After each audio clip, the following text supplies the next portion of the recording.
नमस्कार। KKD news में आपका स्वागत है। मैं आशुतोष आज कुक्षी विधानसभा से क्षेत्रीय विधायक सुरेंद्र सिंह हनी बघेल, जो कि पूर्व में मंत्री भी रहे हैं, कैबिनेट मंत्री नर्मदा घाटी विकास प्राधिकरण के, आज उनसे चर्चा करेंगे कि आगामी 2023 में विधानसभा चुनाव होने वाले हैं और पिछले दोनों चुनाव में कहीं न कहीं कुक्षी में तो कांग्रेस ने जीत हासिल की थी विधानसभा से, और मध्य प्रदेश में 15 महीने में कांग्रेस की सरकार रही। इस दरमियान उन्होंने नर्मदा घाटी विकास प्राधिकरण एवं पर्यटन में क्या-क्या कार्य किए और कुक्षी की जनता को क्या-क्या सौगातें दी। नमस्कार विधायक जी। नमस्कार, नमस्कार। केकेडी विधानसभा चुनाव कुक्षी में होने वाले हैं, पूरे मध्य प्रदेश में होने वाले हैं।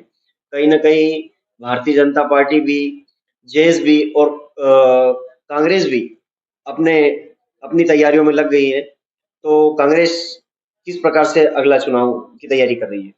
देखिए, कांग्रेस विगत 15 महीने में जो हमारे प्रदेश के पूर्व मुख्यमंत्री कमलनाथ जी ने जो काम किए जनता हित में, प्रदेश हित में, उन बातों को लेके हम जनता के बीच में जाएँगे।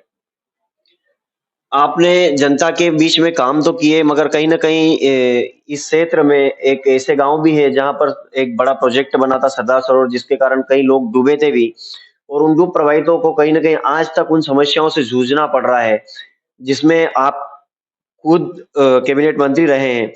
तो उनके लिए आपने क्या कार्य किए और अब बाकी जो लोग बचे हैं, उनके लिए क्या कार्य करेंगे? देखिए, विगत 18 वर्षों से मध्य प्रदेश में भारतीय जनता पार्टी की सरकार है और 15 महीने इस दौरान कांग्रेस पार्टी की सरकार आई और मुझे नर्मदा घाटी विकास प्राधिकरण मंत्री के रूप में मुझे काम करने का अवसर मेरी प्राथमिकता जो थी, वो थी डूब प्रभावित। मैंने पूरा प्रयास किया इन 15 महीनों में, उसमें 3 महीने तो आचार संहिता में चले गए लोकसभा चुनाव के। लगभग 12 महीने मुझे मिले। पूरे डूब क्षेत्र जो मध्य प्रदेश का है, जहाँ-जहाँ बारिश के दौरान बैकवाटर से डूब आती थी, उन सभी जगह जाके मैंने अधिकारियों के साथ में दौरा किया। समस्याओं को खुद प्रत्यक्ष रूप से जाके देखा और वाक़ई में जो आंदोलनकारी और जो डूब प्रभावित थे, इतने वर्षों से जो लड़ाई लड़ रहे थे, वो लड़ाई लड़ रहे हैं आज भी, वो बिल्कुल जायज़ थी। मैंने प्रयास किया कि उन समस्याओं को देखूँ, समझूँ और उसको कैसे हल किया जा सकता है, उस दिशा में हम आगे बढ़े। हमारी सरकार बनी, उस दिशा में हमने आगे बढ़ना चालू किया, काम करना चालू किया और एक समय लगता है, हमने कभी ये नहीं सोचा था कि हम 15 महीने रहेंगे। 5 वर्ष का हमारा कार्यकाल सरकार जब चुन के आती तो रहता है। तो हम लोग प्रयास कर रहे थे, आगे बढ़े भी थे। बहुत सारी समस्याओं जो लोगों की थी, आंदोलनकारियों के साथ में बैठे, डूब प्रभावितों के साथ में बैठे, संयुक्त रूप में अधिकारियों के साथ में बैठे और इस दिशा में हम लोग आगे बढ़ चुके थे कि लोगों की समस्याओं को हल हम कर पाएँ। कुक्षी चूँकि काफ़ी बड़ी विधानसभा है और स्वास्थ्य के क्षेत्र में अगर देखें तो यहाँ पहले भी डॉक्टरों की कमी रही है और मशीनरी की कमी रही है और उन्हें चलाने वाला आज भी नहीं है। ऐसी भी समस्याएँ कई बार आती हैं, तो उनके लिए आपने क्या प्रयास किए? देखिए, मैं मंत्री बना तो यहाँ पे जो कुक्षी पे नवीन अस्पताल है, हमारे प्रदेश के मुख्यमंत्री का दौरा बना कुक्षी में, मैं भी उद्घाटन करवा सकता था कि मुख्यमंत्री जी आए हैं, अपन उद्घाटन करवा लें, पर नहीं। मैंने उस चीज़ को रोक के रखा। मैंने मेरे मन में ये इच्छा थी कि संसाधन पूरे उपलब्ध हो जाएँ, डॉक्टरों की जो कमी है उसकी पूर्ति हो जाए, उसके बाद में हम अस्पताल को चालू करें।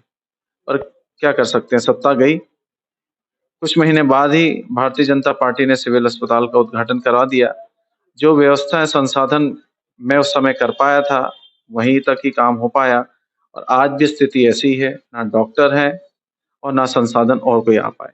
हमारी सरकार बनेगी, मेरी प्राथमिकता स्वास्थ्य क्षेत्र में सिविल अस्पताल को इतना सर्व सुविधा युक्त किया जाएगा कि जो आदिवासी समाज के लोग या अन्य समाज के लोग हैं जिनको बड़वानी जाना पड़ता है, झाबुआ होते हुए गुजरात जाना पड़ता है, इंदौर जाना पड़ता है, आर्थिक बोझ उन पे बहुत आता है।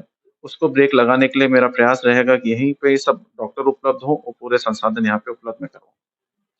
अगर देखा जाए तो पूरा क्षेत्र कृषि से ही चलता है। यहाँ पर कई लोग हैं जो ज़मीनों से ही अपने घर परिवार को चलाते हैं और उसी से जुड़ा हुआ अगर अगर कॉलेज की बात करें जहाँ बच्चे शिक्षा लेते हैं, तो यहाँ एकमात्र कॉलेज है। इसके अलावा भी आज तक कोई कृषि कॉलेज नहीं है, कोई मेडिकल कॉलेज नहीं है। उसके लिए आपने क्या प्रोसेस की है?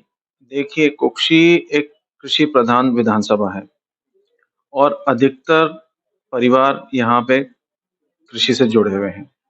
जहाँ तक आप शिक्षा की बात करें, तो कुक्षी में एक कॉलेज है। उस कॉलेज की स्थापना भी मेरे पिताजी स्वर्गीय प्रताप सिंह जी बघेल साहब के द्वारा हुई थी जब वो मंत्री थे। उसके बाद में किसी प्रकार से कोई काम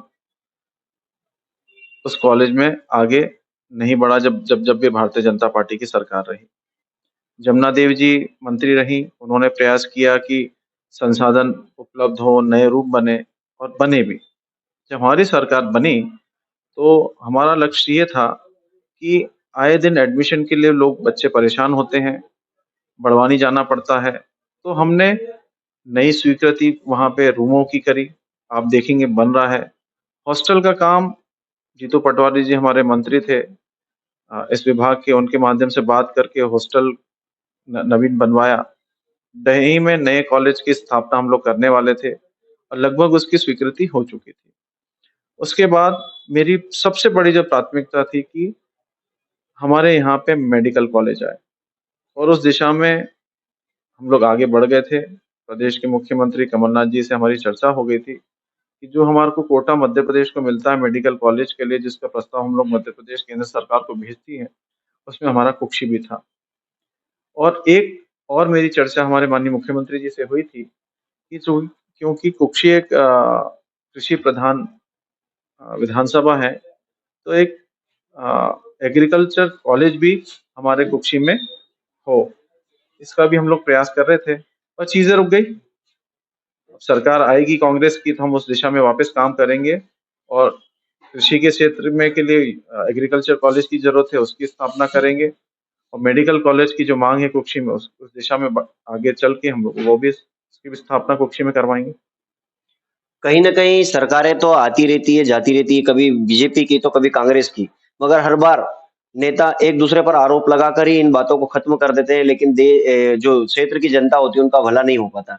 इसके लिए आप क्या प्रयास करेंगे? देखिए, मैं विपक्ष में रहा, मंत्री के रूप में काम किया। चुनाव लड़ते टाइम बीजेपी और कांग्रेस ठीक है, पर चुनाव जीतने के बाद आप सभी के हो और मैंने कभी कोई भेदभाव नहीं किया कि ये बीजेपी का है कि कांग्रेस का है। जो मेरे पास में आया और जहाँ आवश्यकता लगी मैंने वहाँ पे काम किया। और भारतीय जनता पार्टी की मंशा, उनके विचार, उनकी सोच बिल्कुल अलग है। सरकार गई, कुक्षी के विकास के नाम पे एक ईंट नहीं लगी, विकास को अवरुद्ध किया।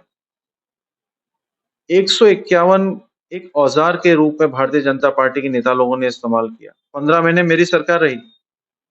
कभी हमने ये नहीं कोशिश करी कि यार 151 में कभी इसको प्रताड़ित किया जाए, उसको जेल भेजा जाए। आप रिकॉर्ड देख लीजिए उन 15 महीनों का और भारतीय जनता पार्टी के अभी कार्यकाल का। इतने केस कांग्रेस के कार्यकर्ताओं पे लगाए गए। और सबसे बड़ी बात, आप कोई चुनाव लड़ते हो, आप किसी को चुन के भेजते हो और जब वो संस्था बनने वाली रहती है, उस संस्था को कैसे कुचलने का काम इस भारतीय जनता पार्टी ने किया। हमारे नगर परिषद में पार्षद हमारे 8 थे, बीजेपी के 7 थे। हमारी जीत घोषित हो गई और प्रशासनिक हमला जो है कुक्षी का, भारतीय जनता पार्टी के दबाव में आके जीती हुई कांग्रेस की सीट बीजेपी की झोली में उन्होंने पहुंचा दी। तो ये फर्क है कांग्रेस और बीजेपी में। कांग्रेस विश्वास रखती है कि लोग चुन के आए, जीत के आए, उनका सम्मान बना रहे, पर उस सम्मान को दबाने का काम, उस सम्मान को बरकरार नहीं रहने देने का काम भारतीय जनता पार्टी ने किया है।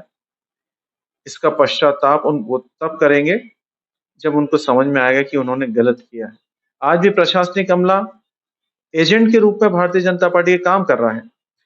अभी कुछ दिन पहले जिला पंचायत सीईओ आए कुक्षी में, भारतीय जनता पार्टी के नेता लोगों के घर पे गए, उनके साथ में जाके बैठक करते हैं। मैं कहना चाहता हूं सीईओ साहब को, आज दिन है तो कल रात आएगी, रात के बाद सुबह भी आएगी। ये चक्र है। सत्ता परिवर्तन होता है और जब सत्ता परिवर्तन होगा तो उनको मुँह छुपाना पड़ेगा। उनकी जवाबदेही बनती है जनता के प्रति, जनप्रतिनिधियों के प्रति। इस तरह से आप अनदेखा मत करिए। अगर बात करें अगर कुक्षी की, तो कुक्षी विधानसभा में अगर देखा जाए तो कई बार ट्रैफिक बहुत ही जाम लगने लगता है। कई बार एम्बुलेंस से फंस जाती है क्योंकि कुक्षी में जगह-जगह अतिक्रमण जो बढ़ने लगा है। कई बार अतिक्रमण की मुहिम चलती है लेकिन वहीं खत्म हो जाती है। लेकिन अब कहीं न कहीं बहुत परेशानी है। इसको लेकर आप क्या प्रयास करेंगे? देखिए, बाईपास हमारी प्राथमिकता में था और विभागीय अधिकारियों से, जनप्रतिनिधियों से और कुक्षी के गणमान्य नागरिकगण से हमारी चर्चा भी हुई थी इस बारे में कि ये बाईपास कहाँ से निकाला जाए। मैं स्वयं अधिकारियों के साथ में गया, जनप्रतिनिधि भी साथ में थे और हमने ये निर्णय लिया था कि इसका प्रस्ताव हम लोग शासन को भेज दें और शासन से मैं उसको स्वीकृत करा दूँ। ठीक है, अब सत्ता परिवर्तन हुआ, इनकी प्राथमिकता नहीं है बाईपास को लेके। सत्ता आएगी कांग्रेस की तो हम बाईपास जो आवश्यकता है कुक्षी की, उसको ज़रूर पूरा करेंगे। अब आगामी चुनाव विधानसभा चुनाव है, आपकी ओर से क्या तैयारियां हैं? यहाँ पर हो सकता है कांग्रेस की ओर से आप लड़ेंगे ही, बीजेपी की ओर से भी कोई दबंग नेता ही इस बार मैदान में होगा, क्योंकि जो आंकड़ा आपने दिया है इन लोगों को, उससे कहीं न कहीं पार करना बहुत बड़ी बात है। लेकिन इस बार जहेश भी अपने कदम अगर रखने वाला है विधानसभा में अपनी सीट को लेके, तो उस बीच में क्या रहेगा? देखिए, हमारी तैयारी तो पहले दिन से शुरू हो जाती है जिस दिन हम चुनाव जीत के आते हैं और तैयारी हनी बघेल अकेले नहीं करते हैं, तैयारी कुक्षी की के कार्यकर्ता करते हैं। जहाँ तक भारतीय जनता पार्टी का आप कह रहे हैं कि कोई दबंग को उतारेंगे, तो वाक़ई वो लोग दबंग हैं। वाक़ई में वो कर्मचारियों को मार सकते हैं, वाक़ई में अनुविभागीय अधिकारी को मार सकते हैं, वाक़ई में सिरवी समाज के लोगों के साथ में अन्याय कर सकते हैं, वाक़ई में भ्रष्टाचार कर सकते हैं, वो दबंग हैं। और कुक्षी की जनता जानती है कि कुक्षी के लोगों को एक दबंग व्यक्ति चाहिए कि एक पढ़ा-लिखा जो लोगों के बीच में रहता है, लोगों को सम्मान करना चाहता है, लोगों का आदर करता है और सुख-दुःख में उनके साथ में खड़ा रहता है। तो कुक्षी की जनता निर्णय करेगी कि दबंग चाहिए कि उनको सज्जन व्यक्ति चाहिए। और जहाँ तक जयेश का बात है, जयेश के संरक्षक हैं हमारे कांग्रेस से विधायक हैं मनावर से। वो मनावर में अपनी पूरी तैयारी कर रहे हैं। मुझे पूरा विश्वास है वो जीत के आएँगे। और जहाँ तक वो समाज हित में लड़ाई लड़ रहे हैं, कांग्रेस भी समाज हित में लड़ लड़ रही है। और जब हम दोनों ही मिलके समाज हित में लड़ रहे हैं, तो हम लोग चुनाव साथ में लड़ेंगे। तो ये थे हमारे कुक्षी विधानसभा के क्षेत्रीय विधायक, जिन्होंने 2 बार खुद को प्रत्याशी बनाया और जीत बहुत बड़ी तादाद में हासिल की है। और आने वाले समय में भी देखा जाएगा कि किस प्रकार की जीत विधायक जी को मिलती है।